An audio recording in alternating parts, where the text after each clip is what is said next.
If you aren't aware, 50 Cent has been getting insane feedback from the Netflix documentary he made on Diddy. Sean Combs' The Reckoning is what it's called, and it's #1 all over Netflix, beating even Stranger Things. Diddy himself has responded to it, saying the stories are false, of course, denying everything, and even trying to do a cease and desist on the Netflix documentary. And after this Diddy documentary, a lot of people have been wondering who's the next person that deserves to get exposed. And JayZ is the one that a lot of people are pointing their finger. We're losing.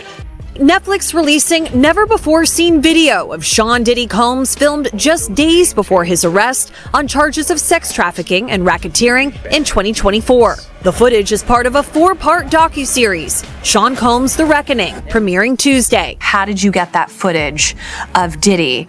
I figured most journalists would not disclose their sources. Does he know y'all have this in the doc?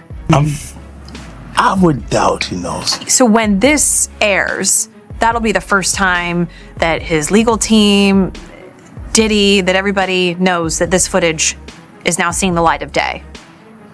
Perhaps. Combs' team firing back in a statement to NBC News, saying the Netflix so-called documentary is a shameful hit piece and that they relied on stolen footage that was never authorized for release. His team sending a cease and desist to Netflix. Look, when Jay signed his contract, the big one was with Beyonce, the marriage contract. He got trophies. Those trophies came rolling in, buddy. He started getting Grammys left and right, man. If you look at his career, he had like 18 since he's been down. He had one, bro. Hard Knock Life. Because he's no longer viewed as like a street or gangster rapper. Now he's viewed as a businessman, entrepreneur, family man. 50 Cent has released season 2 of his Diddy-focused documentary, sparking fresh debate with previously unseen material and renewed attention on JayZ's alleged connection to the wider story. The project raises questions about who knew what, who stayed close to the controversy, and why some public figures have faced more scrutiny than others. While online commentary has fueled intense speculation, no documentary clip or viral claim should be treated as proof of wrongdoing without verified evidence and official findings. Still, 50's latest release has put the spotlight back on the industry's most powerful names, and the pressure to separate fact from rumor is only growing. That the same concept with the Super Bowl. See, they don't understand the relationship. They was trying to get him to do the Super Bowl without me. Wasn't happening. And that's not it. It wouldn't happen. No way. You see what I'm saying? Because he would look and go, it's okay for them, the award shows, not to give me the trophies. If you look at even JayZ's career, you can look at that and say the association to Beyonce is when he started to receive the 16, 17 Grammys since he's been with Beyonce. Right? And you go, prior to that, 1. Right. You see what I'm saying? So that came in association, like you see the kids even have Grammys. Like they don't sing yet. They don't sing. Right. They don't rap yet. And they already have Grammys. So it's like they give them this trophy so we secure that they're coming to the award show. It meant that much to the culture that they just keep. 50 Cent's long-running tension with JayZ and Diddy dates back to the late 1990s, when his bold track How to Rob put major names on notice and fueled years of public rivalry. Since then, he has repeatedly questioned how industry power, timing, and high-level connections can shape an artist's success. Claims about coordinated album releases and behind-the-scenes pressure have circulated for years, but they remain part of a larger debate rather than proven fact. What cannot be denied is that 50's rise challenged the music business head-on, exposing how fiercely competitive the path to influence, sales, and lasting success can become. You know, I remember one time walking in the studio, Bleak Beans, everybody was in there, and I was like, man, I'm telling you, man, y'all got a chance right now, just flood it, put out a lot of music, because 50 Cent is coming. And, you know, 4 months later, in the club hit, and it was over. And it was just like, okay, now everybody got to sit on the sidelines and wait this tidal wave out. There's a huge difference in energy internationally in 50 Cent and JayZ. In fact, his largest selling record sold 430-something thousand copies. My largest selling records sold 5 million. You let them be fooled in America and think there's a competition there, because America can be purchased. You can buy it with marketing dollars. You see what I'm saying? But the rest of the world, there's not enough marketing dollars to go around. That's why I made a statement about Taylor Swift. I wish you would come take one of my awards so I could black his eye in front of everybody. And Jay disagrees. I want everyone to be clear. No one's scared of 50 Cent. Does that bother you? Does it bother you? No, it doesn't bother me. It's just his choice. Why would you have to make that clear when no one's ever asked me if I'm afraid of JayZ? The public is responding to his punk presentation. It's not 50 Cent. I don't have a problem with him. Kanye would not take a trophy from me. Neither JayZ.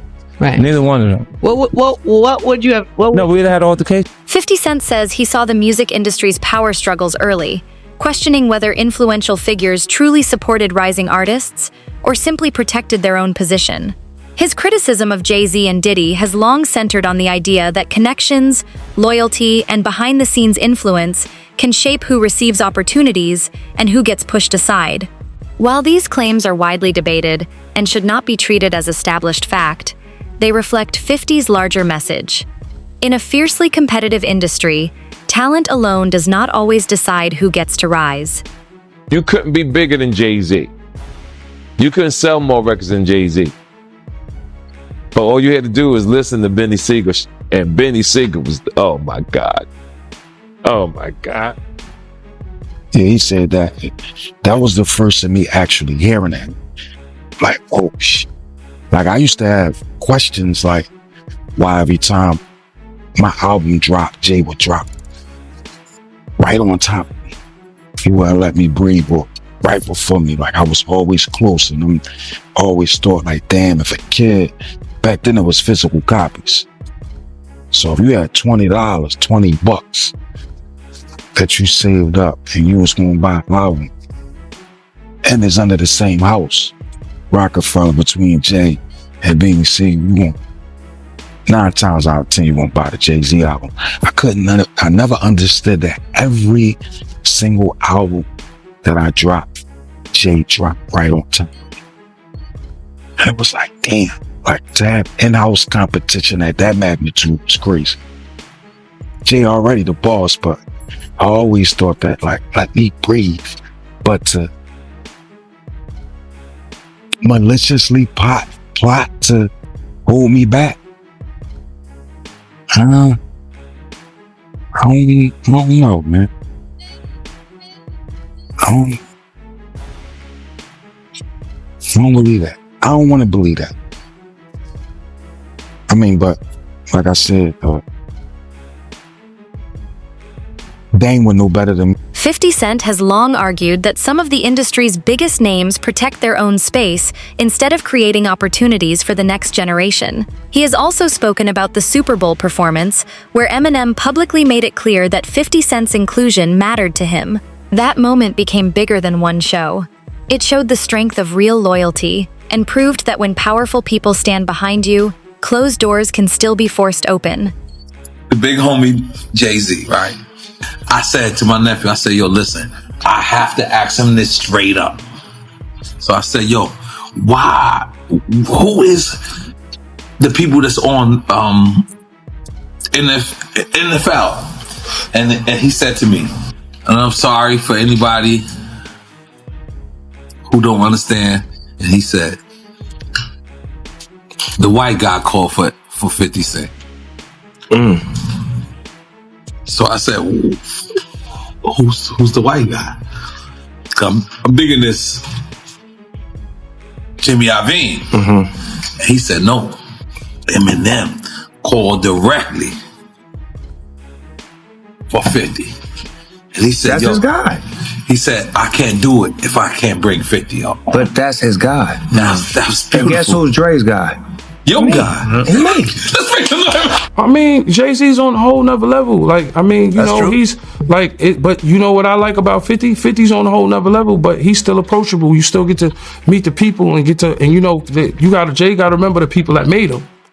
You know, I'm not saying I don't got respect. I respect JayZ, 50, used to respect, you know, Diddy, but all that crazy going on. But, you know, I always respected him because I looked at, for New York, those were like the guys, you know what I'm saying? The guys with the most money and the most influence. So with Jay is like, when the last time you haven't seen Jay. So I think people are just going to say that, you know what I'm saying? But for me, I mean, Jay, you know, you got to remember, he didn't want 50 at the Super Bowl. That was crazy. I'm like, Wait, Jay didn't want 50 at the Super You didn't Bowl? know that? Yeah, he didn't want. I remember Eminem pushed for it. That was some haters. Yeah, I remember Eminem yeah. was like, I'm not going to do it unless 50 does it. I heard that. Yeah, but I didn't know that Jay was trying to stop it. I don't think Jay. I don't know. 50 never told me that, but I don't think Jay wanted them there. I don't know because of what some of the. I mean, the back you and know, forth back in the it's day? competition. You got to think 50 always been competition for Jay. Remember, I'm about $1 with the 50 Cent. Yeah, that was a long time ago. That was what 9. What was that? But 9. But after that, they did a song together. Remember Yeah, the whole, of course, the but whole 50 Gina was sneaker 50 thing? was always competition for niggas. Then remember Jay said, "Yo, 50's coming." He told Siegel and them, and Memphis Bleak and all them. Yeah. And come on, 50's like he's on a whole nother level. You got to remember he came after this. He came after Jay and Rockefeller. G Unit came, and people might get on G Unit, but with Eminem, Dr. Dre, 50 Cent, nobody has outsold us, bro. Yeah. Nobody has had the effect that we had. JayZ and Diddy have each been major forces in hip-hop since the 1990s, but claims that either person engineered events behind the scenes remain unverified speculation. The Cassie Hotel footage, recorded in 2016, was published by CNN in 2024. There is no public evidence that CNN possessed and withheld it for 8 years. Its release reignited serious discussion about accountability, media timing, and the people surrounding powerful figures' callums. But those questions should be grounded in verified reporting, not assumptions presented as fact. Who was kind of like, we're done with this guy. You're not back. You're threatening to say this.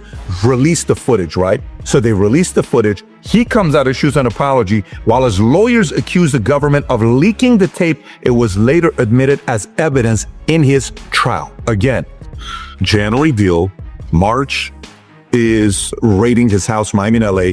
May, here's a video being dropped from CNN, even though they've been sitting on it for 8 years. September 2024, book is released, Kim's Lost Words, which, by the way, there's a lot of speculation with this thing here, so whatever I'm reading you is not necessarily 100%.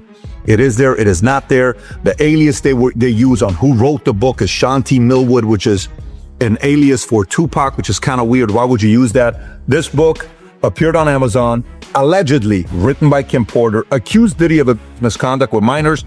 Porter's children denounced it as fake. Investigators revealed the real author was Chris Todd, who claimed he compiled the book from a... Some commentators have portrayed Diddy's downfall as a rapid reversal, from major public recognition and business success to severe legal scrutiny and major financial consequences. But suggestions that it was a deliberately coordinated setup are unproven. The situation reflects serious allegations and ongoing legal processes, where the facts should ultimately be determined by verified evidence and the courts, not industry speculation.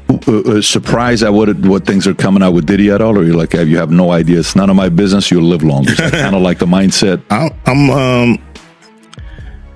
Surprised. How could you be surprised with anything that happens in hip hop? You know, hip hop is the Wild West. So you're gonna have the good, you're gonna have the bad, you're gonna have the ugly. You think he's being targeted, or some of the stuff he's got, there's credibility on what they're coming after him with the tapes and the feds and raiding his Miami home, his LA home? I believe he's being targeted. You believe he's being targeted? Yeah. I believe, somebody, has the power to pull the trigger to make, this stuff, this domino effect happen. 50 Cent has never hidden his criticism of JayZ, often using interviews, music, and social media to challenge what he sees as the industry's hidden politics and carefully managed public images. He has openly questioned alliances, influence, and the silence of powerful figures when controversy hits. Still, claims that JayZ directed events against Diddy have not been verified, so they should be treated as opinion and speculation rather than fact. What remains clear is that 50 has built his reputation on speaking loudly, refusing to fall in line, and keeping pressure on the people he believes hold the most power. Come on with Jay, the part with Jay.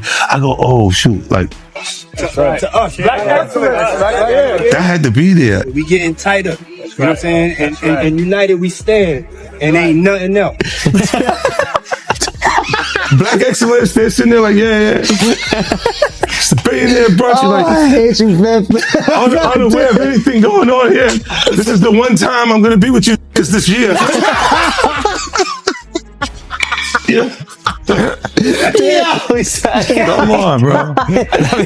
JayZ is widely regarded as a highly strategic businessman whose career has expanded far beyond music into major investments, brands, and cultural influence.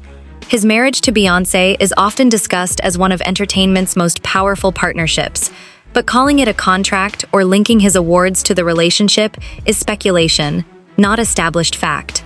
Their achievements reflect years of work, talent, and strong business decisions, while their family deserves to remain separate from claims about industry influence. What is clear is that JayZ has built an extraordinary empire through music, entrepreneurship, and carefully chosen opportunities. Look, when Jay signed his contract, the big one was with Beyonce. When he signed that contract, the marriage contract, he got trophies. No, trophies came rolling in, buddy. He started getting Grammys left and right, man. I mean, look, if you look at his career, You're gonna let him say that? Jay was getting Grammys. He had one. Exactly. He had one. And he ain't show up. He had like 20 now. He had like 18 since he's been down. Look, he had one, bro. Hard Knock Life. You're not wrong. He was one. At the same time, he got some shit. He's like drinking. His pictures with him like he thinks the cop.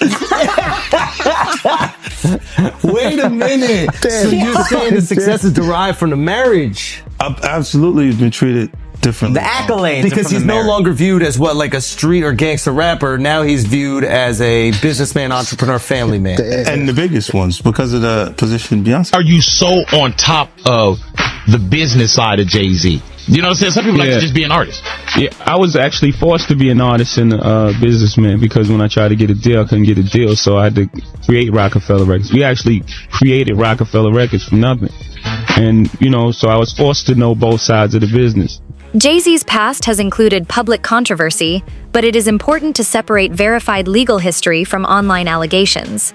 In December 1999, he was charged in connection with an incident involving music executive Lance Rivera at New York's former Kit Kat Club.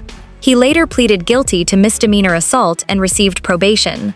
Claims comparing him to Diddy or suggesting broader wrongdoing are unverified and should not be presented as fact.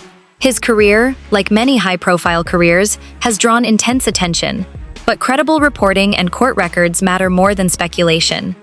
A top rap star is busted. JayZ turned himself in tonight, and the cops started working on his rap sheet, accusing him of a stabbing at a trendy party. Kimberly Richardson is at Midtown South right now. Kimberly. Well, Rosanna, just a few hours ago, police here at Midtown South arrested Sean Carter, better known as JayZ. The rap star voluntarily turned himself in here at the precinct earlier this evening. Now, Carter is being held here in connection with that stabbing fight that erupted at the Kit Kat Club last night.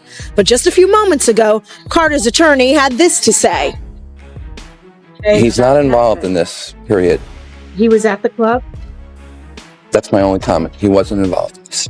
So it was someone else that did the stabbing and the hitting? I didn't say that. I said he was not involved in it. Now, Slovis goes on to say that at no time was JayZ hiding from the police, that they were in touch with cops all day and that they're trying to resolve this as gentlemen. But as Mike Sheehan shows us, others say they've seen the dark side of JayZ. I have my faults. I'm not a... Diddy's history has included serious public controversies and legal cases, though past allegations must be judged by court records rather than rumor. Today, the contrast between his legal situation and JayZ's public distance has fueled intense online debate about what close associates may or may not have known. But proximity alone is not proof of involvement or awareness. 50 Cent has often described Diddy as highly ambitious, strategic, and deeply familiar with the industry's rules, which fits the long-running rivalry and criticism between them. Puff haven't liked each other business-wise for a long time. But that's why it's only business. It was really away from that. I explained why I didn't hang out with him. Right, because it's a little fluffy stuff going on. It's not your scene. It's not my style. Not your scene. They hug you from the front and the back at the same time. I got uncomfortable with him because the way he was acting to try and get me to hang out with him was like, "Yo, I'll take you shopping." And I'm like, "What you mean?" Like that's something you say to a woman you're attracted to, maybe. Right. It's just weird, bro. Like, and now you start to see a lot of the weird stuff that was there. It looks like it all lines up, don't it? It was not in the closet. It was in front of you, and you wasn't seeing it because you see the beards, or you see the girls. So you didn't look at them the way it actually is to a degree. Now, like, and when I say people respond, how people respond to things matter. Like the internet will take to it and just go off with it. Meek responds being the uncomfortability. He goes, "Yo, nah, I spent $100,000 to find out why my name is in this like this, and it's in it only because he's uncomfortable." One person who was always anti-Diddy and was always speaking about Diddy as a problematic person was 50 Cent. And it turns out that it's just been announced that he's created a docu-series on Netflix. I can't wait to see this. The other end of that, every person who has tried to speak out about this, who has tried to speak out about the industry, the type of people that are controlling the industry, the attacks that people face from the media if they try to speak out, is always the same. They're called crazy. And an example of one such individual who went through those sorts of attacks is the actor Orlando Brown. He was on Disney, and I remember everyone telling us that he was totally insane and deranged when he was saying a lot of things that at the time sounded crazy, particularly about Diddy. Take a listen. The requirement is you gotta say no to Diddy. If it's new booty in the building, you know he's gonna get it. Don't take your girlfriend to a Diddy party. You can take the, but he won't you. Diddy, to me, is the fall guy. We are still seeing a major effort. For years, commentators including Jaguar Wright and Gene Deal have publicly shared allegations and criticism involving powerful music industry figures. But public claims, interviews, and online debate are not the same as verified proof, and each allegation deserves careful scrutiny. The larger concern is that when fame, money, and influence dominate the conversation, people who say they were harmed can feel ignored or pushed aside. Real accountability requires serious reporting, credible evidence, and a system that treats every claim with fairness, not silence or speculation. Jaguar has been warning us about JayZ. JayZ has now had an official lawsuit. It's everywhere. It's now being talked about louder than ever. I guess, does that give you some peace to know that people are finally really questioning this man? It's emboldening me. I spoke on Piers Morgan. I said that I had 3 victims that I've been working with, victims of the Carters, that were ready to come forward. This might help them feel a little more confident now. So this is great because he's been evading. But the thing is, everyone in the backdrop knew that he was the celebrity John Doe. Everybody knew that. They knew it when I did Piers Morgan. Is Beyonce celebrity B? I hope to God not. But she was around. And she's very... she's got enough on her plate. After everything that happened with the election and everything that's happening right now, I'm not going to dump on that woman. She got better fish to fry. Well, what I will say is that her husband, she knows exactly who he is. Yeah. She knows. She knows. Rihanna was trafficked to Def Jam. She was an innocent baby when she came over here. And look at her now. 14 going on 15 years old. Flown over without parental supervision in a private plane by a man who was supposed to be a producer who auditioned her at 3 a.m. in the fucking morning in a hotel room. Auditioning at 3 a.m. in the morning, a 14-year-old girl. She was flown to another country. She was taken to Def Jam headquarters. She was left in a conference room alone with Sean Carter for nearly 6 hours alone with no parental supervision. Her father collected a $500,000 check. She has the fastest inked deal in Def Jam history. Diddy is pursuing every available legal path as he serves his sentence, and reports indicate that a request for presidential clemency has been discussed privately. But no pardon has been announced, no decision has been confirmed, and claims that one could arrive next week go beyond the available evidence. The possibility alone has reignited major debate around influence, second chances, and accountability. Yet the final decision rests solely with the president, and any real outcome must be confirmed through official action, not rumors. CBS News. This is the 100th time that I've seen this being reported, but now according to TMZ, Donald Trump is thinking about giving Diddy that pardon. I will say the wording of this TMZ article is a little confusing, but they are citing that their source is a high-ranking White House official. According to TMZ, Donald Trump is thinking about commuting Diddy's sentence as early as this week. But TMZ cites this source as Donald Trump is vacillating, which means that he's not sure which way he wants to go. He's swaying back and forth, and he's indecisive about what he wants to do. I'm sure the wording about Donald Trump being indecisive on whether to give a pardon or not to Diddy is the fact that Diddy was publicly talking crap about him, because we all know how Donald Trump is. But it can still potentially be a big deal to know that he is even potentially considering a pardon for Diddy at this point, because he doesn't have to consider jack crap.